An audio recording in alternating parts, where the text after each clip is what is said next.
Comment choisir son nettoyant visage? Vous le savez, sur le marché, il y a tellement de nettoyants. Mais comment est-ce qu'on sait que ce nettoyant est adapté à ma peau, est adapté à mon type et à l'état surtout de ma peau actuellement? Vous le savez déjà, le nettoyage, c'est la toute première étape d'une routine de soins réussie. Donc, si vous faites bien votre nettoyage, il y a des chances que les soins que vous allez appliquer derrière vont bien pénétrer votre peau et vont être beaucoup plus efficaces. Sur le marché, donc, on a plein de propositions. C'est pas parce qu'un produit mousse que ça suffit. Donc, vous allez distinguer pas mal de nettoyants et vous allez faire attention ici à la texture. Généralement, c'est noté sur le produit. Prenons le cas d'une marque qui est très populaire, la marque CeraVe. Vous allez voir, il y a pas mal de propositions, en tout cas, en termes de nettoyants chez cette marque-là.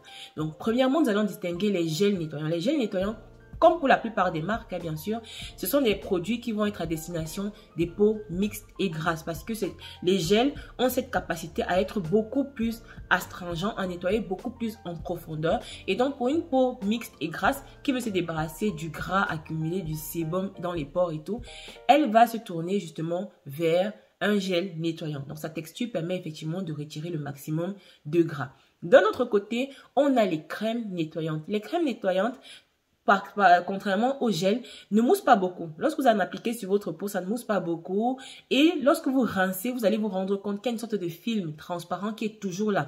Vous aurez beau rincer, ça ne partira pas. Donc ce film-là, en fait, est là pour protéger les peaux les plus sensibles. Donc vous allez utiliser une crème nettoyante lorsque vous avez la peau déshydratée. Donc même si vous avez la peau grasse mais qui est également déshydratée, vous pouvez utiliser une crème nettoyante.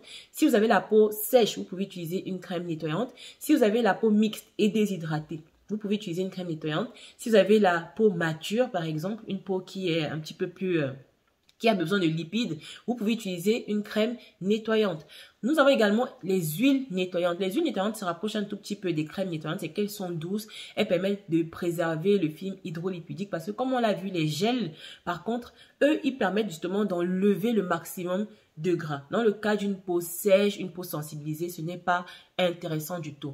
Et en dernier lieu, nous allons parler des nettoyants qui contiennent un principe actif qui va cibler une condition en particulier. Vous allez remarquer qu'il y a pas mal de nettoyants aujourd'hui qui contiennent des acides. Ça peut être des acides comme l'acide salicylique ou l'acide glycolique.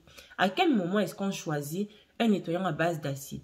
Le nettoyant à base d'acide salicylique principalement, c'est un nettoyant qui est à destination des personnes qui ont la peau congestionnée, la peau vraiment chargée, dans les pores obstrués. Donc, si vous avez beaucoup de comédons, les comédons fermés, donc les comédons blancs, et les comédons noirs, donc les comédons qui sont déjà ouverts, vous pouvez vous tourner vers un nettoyant à base d'acide salicylique. Mais attention, un nettoyant à base d'acide salicylique, ce n'est pas un nettoyant qu'on utilise tous les jours de sa vie comme si de rien n'était un non. Vous devez l'utiliser en cure, c'est-à-dire que 4 semaines à 12 maximum et vous passez à un nettoyant plus doux, disons comme ça, d'un nettoyant normal, quoi. Donc voilà, c'est un traitement, c'est pas un nettoyant que vous devez utiliser tout le temps sans jamais changer. Un nettoyant à l'acide salicylique va vous aider à vous débarrasser des peaux mortes, mais également à nettoyer vos pores en profondeur. Vous devez toujours l'utiliser en mouvement circulaire pour qu'il puisse pénétrer au maximum votre peau et débarrasser vos pores.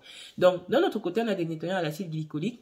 C'est un petit peu pareil, sauf que l'acide glycolique, contrairement à l'acide salicylique, va plutôt déconnecter les peaux mortes. Donc, vous allez faire une sorte d'exfoliation quotidienne qui va vous débarrasser des peaux mortes. Et donc, vous pouvez choisir un nettoyant à l'acide glycolique quand vous sentez également que votre teint est terne, qu'il y a beaucoup d'accumulation de peaux mortes sur la surface de la peau.